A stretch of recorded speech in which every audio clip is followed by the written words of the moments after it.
नमस्कार साथियों, आशा है कि सभी लोग सकुशल होंगे। साथियों, अब जो है सुबह शाम ठंड पड़ने लग गई है और आज दिन भर में मैं देख रहा हूँ कि कभी धूप आ रही है, कभी बादल आ रहे हैं। तो ऐसे में क्या होता है कि शरीर पर प्रतिकूल प्रभाव पड़ता है। तो इसी क्रम में मैं सोच रहा हूँ कि आज कुछ अलग टाइप की सब्जी बनाई जाए और इस सब्जी को किस प्रकार से बना रहा हूँ आपके बीच भी शेयर किया जाए। साथियों, मैंने ले रखे हैं ये कुछ गडेरी लाया हूँ, 3-4 गडेरियां ले रखी हैं मैंने। गडेरी की सब्जी खाई जाएगी, लेकिन इसको साथियों में दूसरे विधि से बना रहा हूँ। इसमें क्या कर रहा हूँ मैं कि 3 गडेरी ले रखी है और मैंने जो है इसमें गहत डाल रखा है।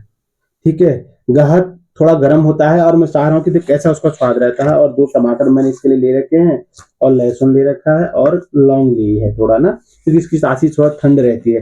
लेकिन मुझे आशा है कि जो गहत होगी उसके साथ ही स्वादिष्ट होगा। साथ ही मुझे इस विषय में ज्यादा जानकारी तो नहीं है कि ये कैसा स्वाद आएगा, क्योंकि मैं भी आज पहली बार इसको बना रहा हूँ।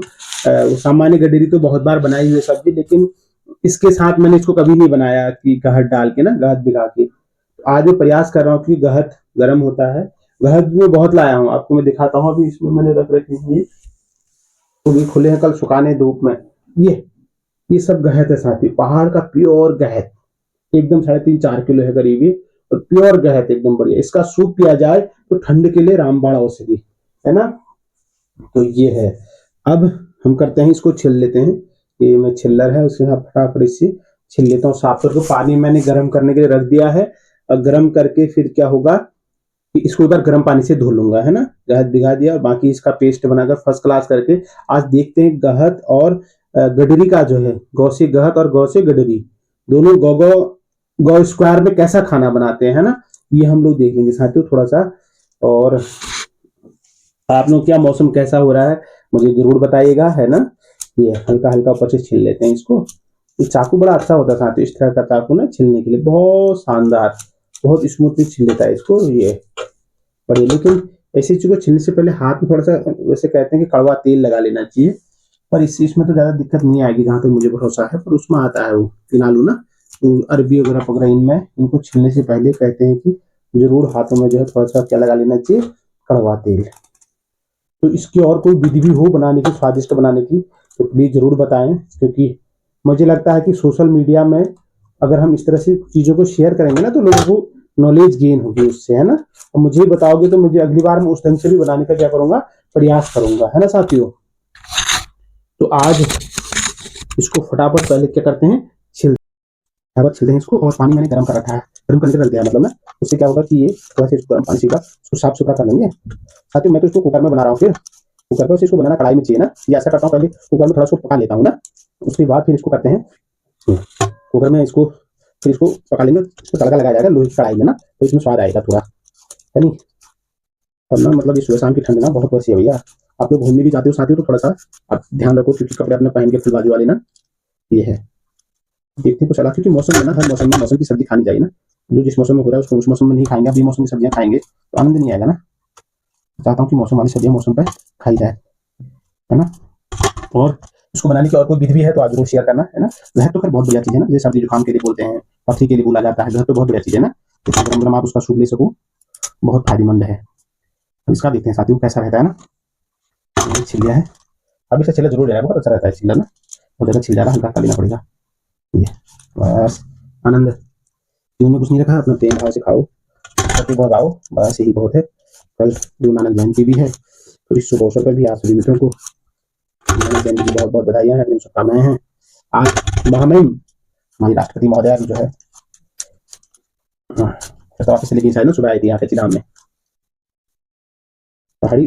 ये सब साथियों एक्चुअली वास्तविकता ये है ना कि ये जब हमारी ना यहाँ पहाड़ों में जो है, ये घर की अपनी जैविक खाद से, घर खादों से बढ़ रहा है नहीं, तो खाने का अलग आनंद है, स्वाद है इसमें, कि वैसे दवाई वाला खाना नहीं है, ना। ये है, उसको कपड़े कपड़े बनाएंगे इसका अच्छे से फर्स्ट क्लास, और उसके बाद फिर बस उसको साफ कर देता हूँ। ये आनंद आएगा इसको ना। बच्चों को भी हर चीज बनानी सिखानी है ना। कल वो बाहर जाएंगे तो फिर वहाँ कौन बताएगा ये होता है वो होता है। तो पानी गर्म होंगे, पहले उसको मैं धुलाता हूँ साथ ही, उसके बाद प्याज टमाटर और लहसुन छिल छाल के फर्स्ट क्लास एकदम बढ़िया करके उसको बना के तब उसको खाते हैं ना, बढ़िया सब्जी अपना। ये खटा कर देते हैं पूरे को, उसको तेल में डाल के सब बनाते हैं ना। जब देखिए तैयार हो जाएगा दिखाएंगे आपको आज कैसी बनी है सब्जी ना। आपसे रिस्पॉन्स लिया जाएगा साथियों। तो अभी 9 नवंबर भी आने वाला है, उत्तराखंड राज्य स्थापना दिवस। तो साथियों 9 नवंबर भी आने वाला है, उत्तराखंड राज्य स्थापना दिवस। तो इस बार रजत जयंती लोग मना रहे हैं। तो जो लोग हमारे साथी लंबे समय से तैयारी कर रहे हैं उनको मैं बताना चाहूंगा कि इस बार 9 नवंबर को भी शायद कुछ न कुछ विज्ञप्तियां जारी हो सकती हैं या घोषणाएं हो सकती हैं, इस चीज का ध्यान रहे। तो आपको हमारी तरफ से अग्रिम शुभकामनाएं, लगातार तैयारी करते रहिए, मेरे साथ जुड़े रहिए। आपको एक एक भर्ती की खबर इस पेज के माध्यम से मिलते रहेगी। बस आप मेरे साथ जुड़े रहिए, मैं इतना ही चाहता हूँ, बस हो गया। सभी मित्र लोग मुझसे जुड़े रहें, बाकी कुछ नहीं चाहिए। थोड़ा सा मेरे चश्मे में शायद लाइट लग रही है उसकी ना, तो इसको चार्ज करते हैं साथियों। मैं इसको धुलाता हूँ फर्स्ट क्लास गर्म पानी से, तब आगे की क्रिया जो भी क्रियाकलाप होते हैं उसको निपटाते हैं, तब आपको दिखाते हैं कि सब्जी कैसी बनी। थैंक यू फ्रेंड्स, बने रहिए मेरे साथ। फ्रेंड्स इसको ना मैं गर्म पानी से धो के ले आया हूँ। अब इसको ऐसे गुटकी गुटकी जैसे बनाते थे, कट्टे कट्टे आवाज आनी चाहिए में ना, ऐसा। एक दो बार मैंने बनाया था तो ये लगा मुझे जो चीज करा जाए तो बेटर है ना। ये फटाफट अपना तो उसको अच्छी तरह नहीं पकाओगे ना, किसी गले में फिर खास लगती है, इस चीज का थोड़ा ध्यान, कच्ची नहीं होनी चाहिए ना। ये उसके बाद फटाफट टूट जाती है, अलग अलग प्रकार का अपना ये है। ये हमारे पहाड़ों में है ना, इसलिए तो मैं कह रहा हूँ ना। देखो अब जो है 9 नवंबर को उत्तराखंड स्थापना के 25 वर्ष हो जाएंगे ना, और मुझे लग रहा है कि इस पर जरूर चर्चा होगी, क्या खोया क्या पाया है ना। पाया तो बहुत कुछ, ऐसा नहीं कि कुछ नहीं पाया, मैं तो नहीं कहूँ, लेकिन खोने के मामले में साथ माइग्रेट बहुत है पहाड़ों। आज पहाड़ वास्तव में बहुत वीरान पड़ गए हैं, है ना। बड़ी बड़ी बाखिली जिन्हें हमें कहते हैं हमारे यहाँ, ये सब आज क्या हो गई है, वीरान पड़ी हुई है, बंजर पड़ी हुई है। और इसी तरह सब लोग प्लान करके ना तो पहाड़ की चीजों को देख लेना, एक दिन सब तरसेंगे। अरे शहर में भी जाओगे तो पैसा थोड़ी खाओगे, खाना तो अन्य है सबने, आपने मैंने किसी ने भी, है नहीं है। तो उत्तराखंड के लिए आज सबसे बड़ी जो चुनौती बनी हुई है साथियों, वो एक तो है शिक्षा, स्वास्थ्य और रोजगार। अगर इन 3 चीजों पे जिस दिन हमारे यहाँ काम हो जाएगा ना पहाड़ों के लिए, तो आधी आधी समस्या हमारी खत्म हो जाएगी। आज सबसे बड़ी समस्या जो है बेरोजगारी, जिसके कारण जो लोग प्लान हो रहा है ना। और चिकित्सा, सुविधा न होने के कारण लोग शहरों की ओर जा रहे हैं। छोटी छोटी हल्का भी किसी का स्वास्थ्य खराब होता है तो डॉक्टर न होने यानी किसी चीज के कारण जो है वो शहर की ओर जाते हैं। अगर हम इन चीजों पर थोड़ा सा करें ना काम तो बहुत अच्छा होगा। बाकी ठीक है, हिमालयी राज्य है उत्तराखंड, और उद्योग पहाड़ों की ओर थोड़ा कम अग्रसर हो पाए, बाकी उद्योग लगने पर तो लगे, है ना। ऐसा नहीं है, प्रति व्यक्ति आय बढ़ी, राज्य की आय बढ़ी। और लेकिन लाइन को रोना ना बहुत जरूरी हो गया। अगर माइग्रेट लोग होते रहे ना, एक दिन देख लेना, क्योंकि साथियों किसी भी राज्य के लिए ना या किसी भी देश के लिए उसकी अर्थव्यवस्था सबसे महत्वपूर्ण है। अर्थव्यवस्था मीन्स वही कृषि। अब कृषि अन्य कोई चीज से संबंधित हर चीज जो राज्य की आय बढ़ाती हो, और वही लोग सब माइग्रेट हो जाएंगे ना, इसी तरह शहर के चले जाएंगे। तो जो हमारी खाद्यान्न की चीजों की पूर्ति कहाँ से हो, है ना। अगर उनका उत्पादन ही नहीं होगा तो आपने लॉ ऑफ डिमांड ना, मांग का नियम वही तो होता है। जैसे जैसे किसी वस्तु, फ्रेंड्स इसको ना मैं गर्म पानी से धो के ले आया हूँ। अब इसको ऐसे गुटकी गुटकी जैसे बनाते थे, कट्टे कट्टे आवाज आनी चाहिए में ना, ऐसा। एक दो बार मैंने बनाया था तो ये लगा मुझे जो चीज करा जाए तो बेटर है ना। ये फटाफट अपना तो उसको अच्छी तरह नहीं पकाओगे ना, किसी गले में फिर खास लगती है, इस चीज का थोड़ा ध्यान, कच्ची नहीं होनी चाहिए ना। ये उसके बाद फटाफट टूट जाती है, अलग अलग प्रकार का अपना ये है। ये हमारे पहाड़ों में है ना, इसलिए तो मैं कह रहा हूँ ना। देखो अब जो है 9 नवंबर को उत्तराखंड स्थापना के 25 वर्ष हो जाएंगे ना, और मुझे लग रहा है कि इस पर जरूर चर्चा होगी, क्या खोया क्या पाया है ना। पाया तो बहुत कुछ, ऐसा नहीं कि कुछ नहीं पाया, मैं तो नहीं कहूँ, लेकिन खोने के मामले में साथियों माइग्रेट बहुत है पहाड़ों। आज पहाड़ वास्तव में बहुत वीरान पड़ गए हैं, है ना। बड़ी बड़ी बाखिली जिन्हें हमें कहते हैं हमारे यहाँ, ये सब आज क्या हो गई है, वीरान पड़ी हुई है, बंजर पड़ी हुई है। और इसी तरह सब लोग प्लान करके ना तो पहाड़ की चीजों को देख लेना, एक दिन सब तरसेंगे। अरे शहर में भी जाओगे तो पैसा थोड़ी खाओगे, खाना तो अन्य है सबने, आपने मैंने किसी ने भी, है नहीं है। तो उत्तराखंड के लिए आज सबसे बड़ी जो चुनौती बनी हुई है साथियों, वो एक तो है शिक्षा, स्वास्थ्य और रोजगार।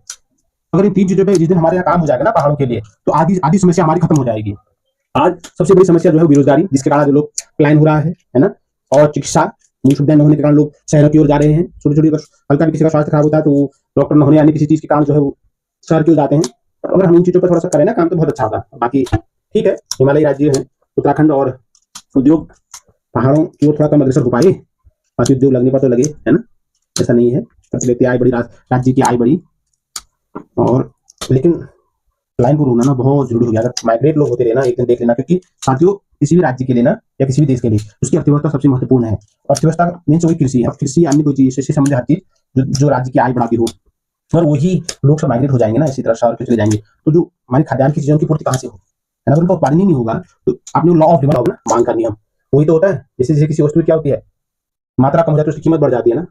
अब कोई चीज कम मात्रा में बाजार में उपलब्ध होगा तो निश्चित उसकी कीमत बढ़ना है। अगर मात्रा उसकी मात्रा ज्यादा होगी तो उसकी कीमत गिर जाएगी, है ना। तो वही है नहीं। तो जैसे जैसे कहते हैं किसी वस्तु की जो कीमत बढ़ती है उसकी मांग घट जाती है, और जैसे जैसे किसी वस्तु की मांग कम होती है तो कीमत भी कम हो जाएगी। साथियों मांग का नियम यही कहता है कि जैसे जैसे किसी वस्तु की कीमत बढ़ती है ना, उसकी मांग घट जाती है। मांग घटनी यार, कीमत बढ़ेगी तो लोगों के पास परचेजिंग पैसा तो होगा नहीं, पैसा नहीं होगा तो भाई निश्चित है कि उसकी मांग घटेगी। और जैसे जैसे किसी वस्तु की कीमत घटती है तो उसकी मांग क्या हो जाती है, बढ़ती है। अब कीमत कब घटेगी, जब कोई चीज बाजार में आसानी से उपलब्ध हो जाए, है ना, या उसका उत्पादन बड़े स्तर पर हो। उत्पादन ही नहीं हो रहा है, कम स्तर पर हो रहा है, तो उसकी निश्चित है कीमत बढ़ेगी, है ना। अब कीमत बढ़ेगी तो फिर मांग घट जाएगी भैया। तो इसलिए हम लोगों को जो है इन पहाड़ों का पलायन रोकना आज बहुत जरूरी हो गया साथियों। पलायन हर जगह है, जिस क्षेत्र में हम यहाँ भी बहुत पलायन हो रखा है, मतलब बहुत कम लोग हैं, सब शहर की ओर जा रहे हैं मूल सुविधाओं के कारण। तो हमें कुछ ऐसा करना होगा। वैसे तो आज मैं देख रहा हूँ कि शिक्षा के क्षेत्र में लोकल फॉर वोकल तो चल ही रहा है, साथ ही साथ अब व्यावसायिक शिक्षा को बढ़ावा दिया जा रहा है। और व्यावसायिक शिक्षा क्या होगा कि बच्चे का बचपन से ही जिस चीज में उसकी रुचि है, उसको उसी चीज से संबंधित क्या अध्ययन कराया जाएगा, क्योंकि आगे आप देख रहे हैं एआई का दौर आ रहा है। और ऐसे में अब हमारा बच्चा पिछड़े ना, है ना, इस एआई के दौर में हमारा बच्चा पिछड़े ना, तो उसको उद्यमशील बनाना है। उसको जैसा जिस चीज में रुचि उसको है, इंटरेस्ट है, वो उसमें उसको महारत हासिल करानी, जिससे कोई अपना स्वरोजगार या उद्यमशील बन पाए या उद्यमी बन पाए, है ना। तो ये मैंने कर लिया साथियों, देखिए फर्स्ट क्लास मैंने छोटे छोटे कट्टे इसके काट लिए हैं। बढ़िया, शायद देख रहे हैं, नहीं ये देख रहे होंगे। इसमें बैकग्राउंड मैंने थोड़ा सा ऑफ कर रखा है ना, इस कारण से शायद मुझे ऐसा लग रहा है नहीं दिख पा रहा है। अच्छे गट्टे मैंने इसके काट लिए हैं। अभी जो टमाटर भी गर्म पानी में धो लिए हैं, इनको फर्स्ट क्लास करके करते हैं, है ना।